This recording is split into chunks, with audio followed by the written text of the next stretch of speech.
Gulay tayo ng munggo. Gulay ng munggo at pritong tilapia.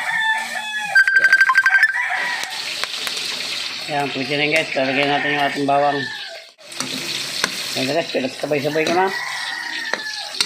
Bawang, sibuyas, kamatis. Hindi naman, masasama-sama rin naman yan. Kaya natin ang kaunting patis para matunaw agad. Para madurog agad siya. Kaunti lang.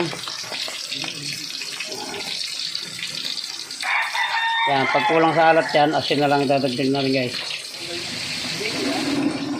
Yan guys, lalagyan natin yung ating munggo.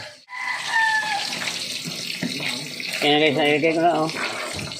Tama lang yan, hindi siya masyadong malapot. Ayaw ko na masyadong malapot na ano, na susuya ako guys. Yan, lalagyan na natin yan ng mga sangkap. Babig natin. Hindi pala. Yan guys, lagyan na natin yung mga sahog. Pero mauuna na makabitang din sa amin.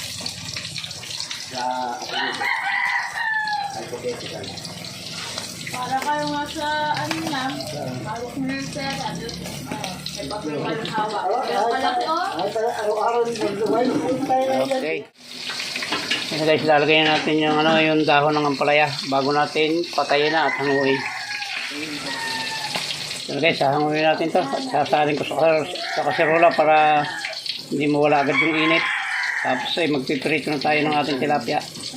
Meron nga akong piniprito kaya lang hindi siya tilapia. Ayan o.